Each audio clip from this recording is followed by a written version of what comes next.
سعداء باستضافتكم في حلقة جديدة من حلقات لقاء الأسبوع. هذا اللقاء الذي نستضيف من خلاله شخصيات بارزة في مجالات مختلفة، مجال السياسة، مجال الاجتماع، مجال الثقافة، مجالات جمعوية. وفي هذا اللقاء نستضيف فعالية من الفعاليات الشابة.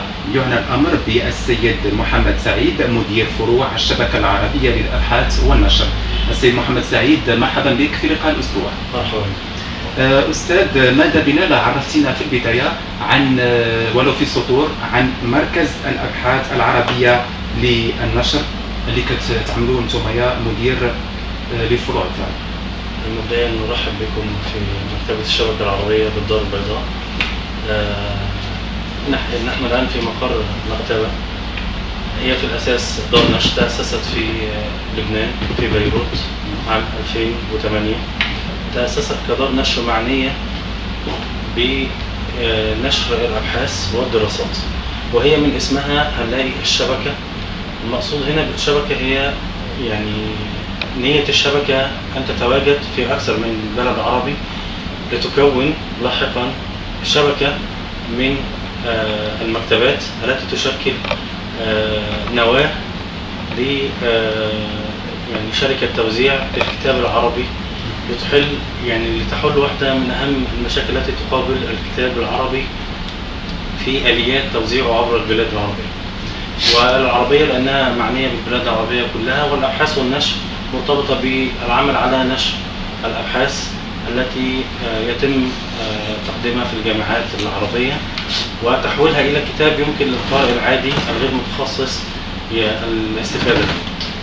كما جاء على حديثكم أستاذ محمد سعيد، قلت بأن هذا المركز العربي يتواجد في عدة دول عربية. ماذا بنا لا عطيتينا شنو هما الدول العربية اللي كيتواجد فيها لحد الآن المركز العربي للأبحاث؟ تمام. الشبكة العربية للأبحاث بدأت في بيروت، ويعني ركزت على النشر في بداية نشأتها بعدة سنوات.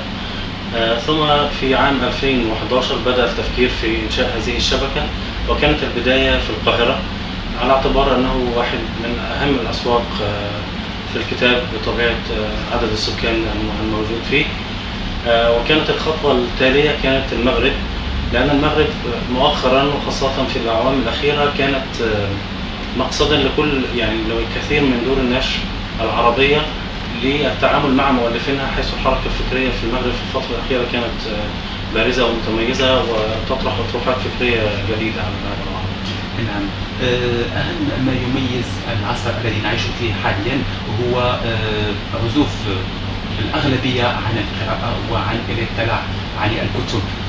هل هذا يشكل لكم مشكل بكون أنكم تعملون في مجال النشر والطباعة والتوزيع؟ هذا في الحقيقة سؤال قديم جديد. منذ بداية انتشار الإنترنت على مستوى العالم وانتقال العالم العربي، انتشار أجهزة القنوات الفضائية، وكان السؤال دائما هل هذا يؤثر على القراءة أم لا؟ وبطبيعة الحال هو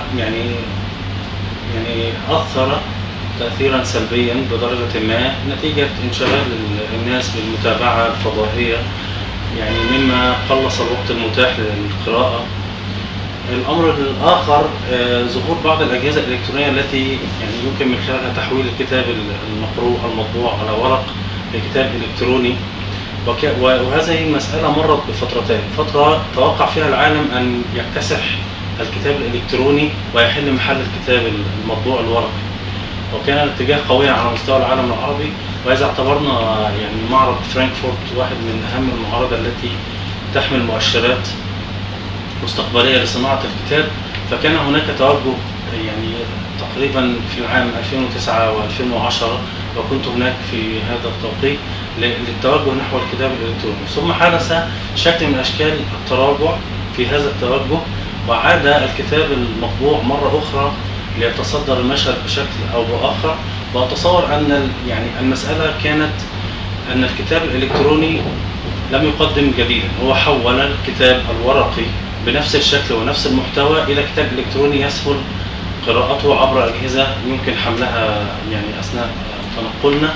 وهذا لا يعد قيمة مضافة كبيرة التي يمكن أن تعطي دفعة كبيرة للكتاب الإلكتروني. وأتصور أنه يجب أن إذا تكلمنا عن الكتاب الإلكتروني أن يتحول مفهوم الكتاب الإلكتروني ولا يكون صورة أخرى من الكتاب الورقي، أن يضاف إليه بعض المزايا التي تمثل قيمة مضافة ويعمل على انتشاره بشكل أفضل. أنتم كمدير فرع للشبكة العربية للأبحاث والنشر ألا تفكرون في وضع جميع العناوين التي يتم عرضها من خلال المكتبات على موقع إلكتروني خاص بكم أو على بوابة خاصة بكم إلكترونية من أجل حصول على استشهار أكثر؟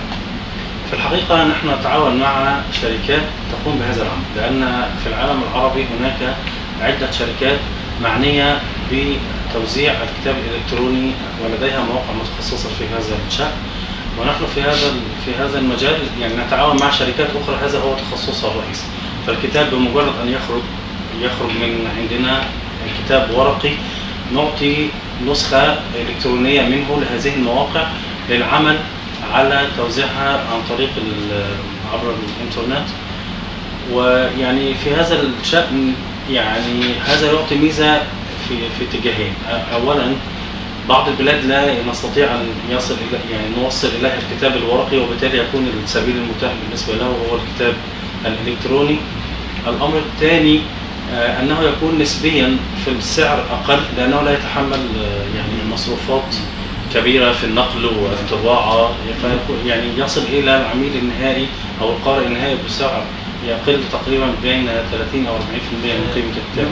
أستاذي المفضل، نوعية الكتب أو نوعية المنشورات التي يتم تداولها من خلال المركز أو الشبكة العربية للأبحاث؟ الشبكة العربية يعني كما قلت سابقا تركز على الأبحاث والقضايا الفكرية، فهي لديها بعض القواعد التي تضعها عند اختيار الكتب للنشر. ألا يكون هذا الكتاب مقتصر على منطقة جغرافية معينة أو بلد أو مشكلة بلد معين. دائما نركز على القضايا الفكرية التي تهم كل العالم العربي، وبالتالي يصلح الكتاب للقراءة والتعامل معه في كل العالم العربي بلا يعني أي مشاكل من ناحية خصوصية الطرح أو خصوصية النتائج التي يصل إليها. لكن على العكس نحن نتكلم في موضوعات تعني المواطن العربي أيا ما كانت دولته. يرافقني في لقاء الأسبوع لهذا العدد السيد محمد رفيق صحفي ويبدي رأيه وكذلك تساؤلاته، فليتفضل أستاذ. بشكل أوسع وتحققوا يعني ما تهدفون إليه من تأسيس هذا الفرع. مبدئيا في فرع يعني كما قلت أن فرع المغرب هو ثاني فرع لنا. فرع القاهرة كان الأول يتم افتتاحه يعني في نهاية عام 2011، وبعد هذا التوقيت بعام ونصف بدأنا افتتحنا فرع المغرب هنا تقريبا في شهر 6 عام 2013. فالآن ونحن نتكلم يكون تقريبا مر عامين على الافتتاح الفرع.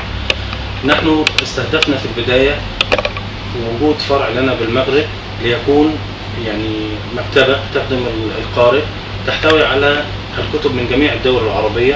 فنحن حريصون أيما حرص على استيراد الكتاب فور نشره في أي دولة عربية مثل لبنان أو مصر أو تونس أو الأردن، ونسعى جاهدين أن يصل أحدث العناوين بأسرع وقت القارئ المغربي هنا والأكاديمي المتخصص الذي يعمل على يعني أطروحة الدكتوراه مثلا أو لعمل بحث معين. الأمر الثاني أن احنا يعني اعتبرنا أن وجود مكان لنا بالمغرب فرصة مناسبة لدعم الحركة الثقافية، بأننا خصصنا الطابق الثاني كطابق مخصص للندوات. استضفنا خلال العامين أهم الأسماء المعروفة سواء داخل المغرب أو خارجه. يعني كانت لنا ندوة يعني مع دكتور أحمد الرسولي، مع دكتور محمد جبرون وآخرون من جنسيات أخرى. قمنا باستضافتهم هنا في الفرع، ونقوم بتسجيل هذه الحلقات ونعيد بثها عبر الإنترنت ليستفيد بها عدد أكبر ممن لم يتاح لهم حضور الندوة في كينيا.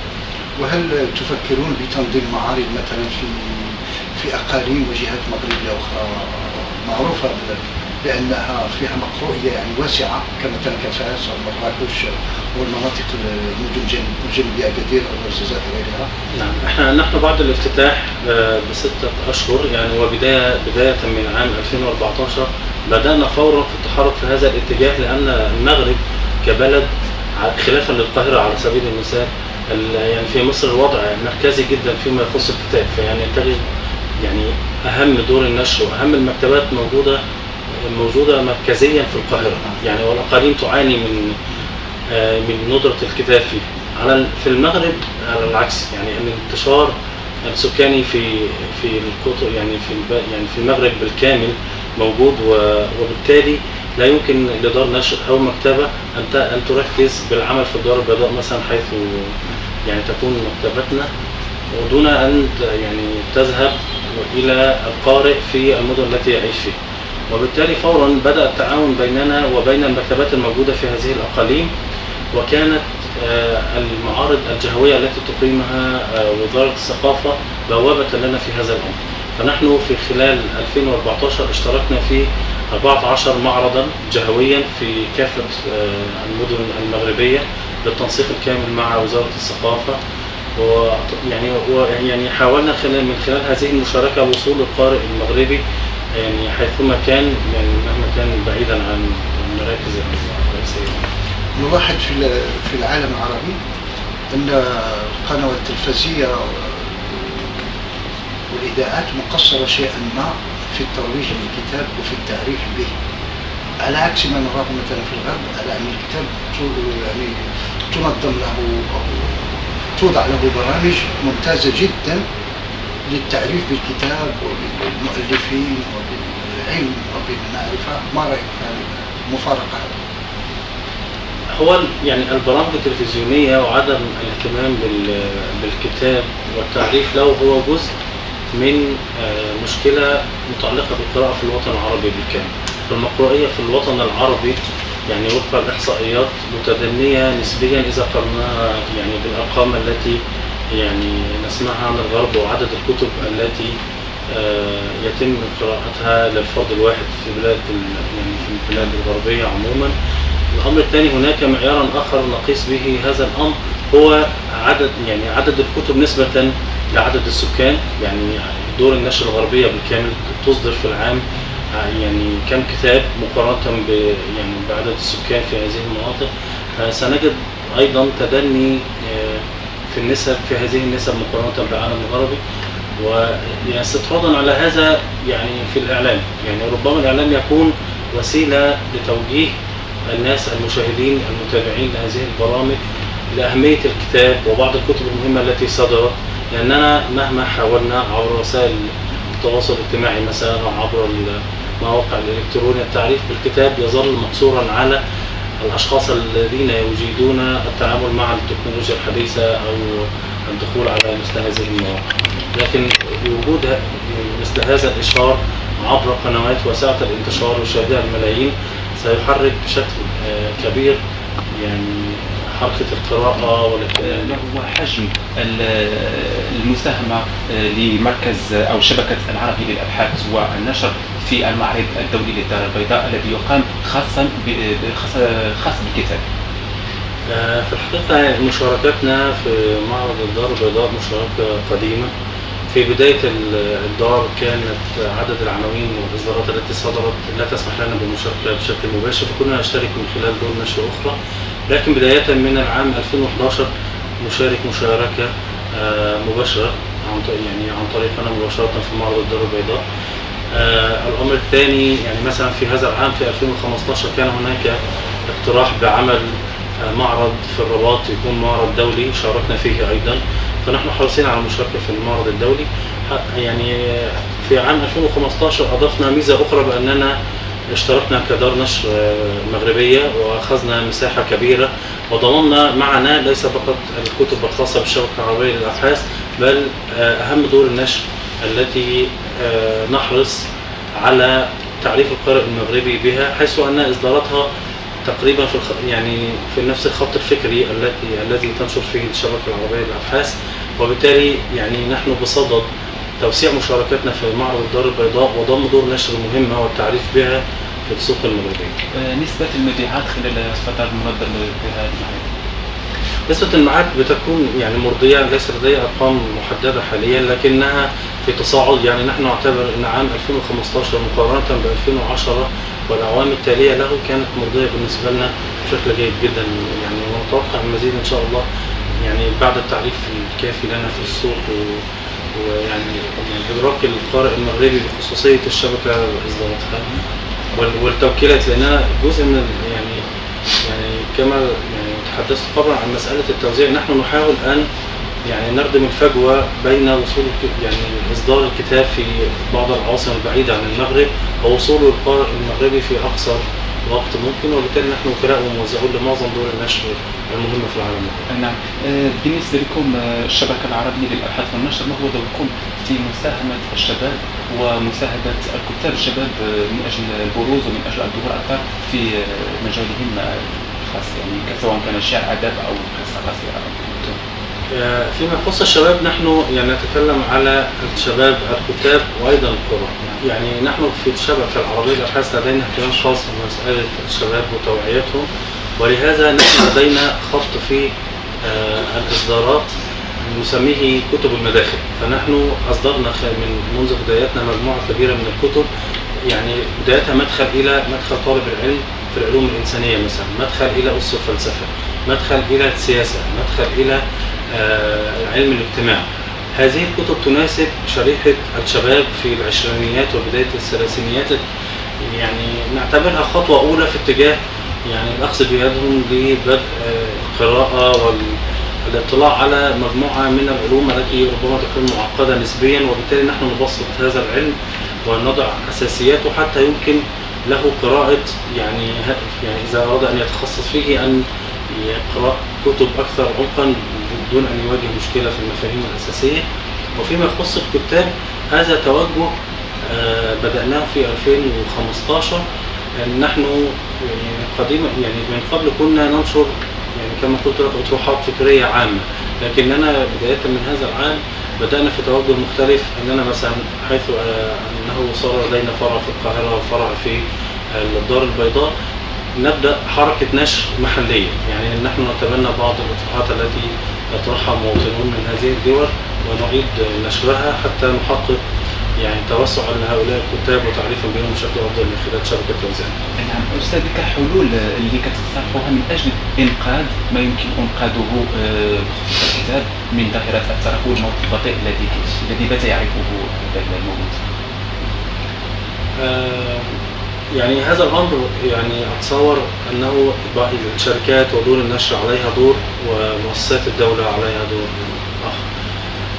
دور النشر يمكن أن تساهم بذلك في عمل شكل من أشكال الطبعات الخاصة المخفضة، وهذه التجربة يعني نحن مررنا بها. يعني كتب المداخل التي تحدثت عنها قبل قليل كانت لديها يعني أسعار مرتفعة نسبيا، وهي في الأساس موجهة للشباب. فمنذ عامين فكرنا في حل هذه المشكلة، فأعدنا طباعة هذه الكتب مرة أخرى في طبعة مخفضة تقريبا نقص عن سعرها يعني 40% من السعر العادي حتى نسهل وصولها يعني للشباب بدون تكلفة. وأيضا نحن حريصون حتى داخل المكتبة بتخصيص مجموعة من الأيام نقوم فيها بعمل عرض خاص داخل المكتبة ونعلن عنه في حينه قبلها بفترة حتى يتجهز يعني عملاء المكتبة ويحصلوا على نفس الكتب بأسعار مخفضة حتى عن الأيام العادية، إضافة للموضوع الطبعات الخاصة. الأمر الثاني أتصور يعني أن هذا الدور يكون يعني منوط بالمكتبات العامة والمكتبات الوطنية ومكتبات الجامعات، يعني بحيث أنها تحصل للطالب الجامعي على أحدث الإصدارات وتوفره له في المكتبات العامة، بحيث لا يكون لدى الطالب ضرورة لأن يقتني الكتاب بنفسه أو من ميزانياته الخاصة ويطلع عليه من خلال المكتبات العامة. أستاذي ككلمة أخيرة يمكن نختم بها لقاء الأسبوع. مرة تانية أنا برحب بكم وشاكر لكم اهتمامكم وحرصكم على التعريف بالشبكة ودورها، خاصة أنها نسبيا حديثة العهد في المغرب، وأتمنى من خلال هذا البرنامج القيم الوصول لعدد أكبر من القراء والمهتمين بالكتاب داخل المغرب. ونحن نعلن تماما عن استعدادنا لأي أفكار ممكن أن يطرحها أحد علينا لتوسيع عملنا بالمغرب، ونرحب أيضا بالجمعيات والمثقفين لعقد ندوات ثقافية في مكاننا هنا في داخل المكتبة في الدار البيضاء في شارع مولاي إدريس الأول.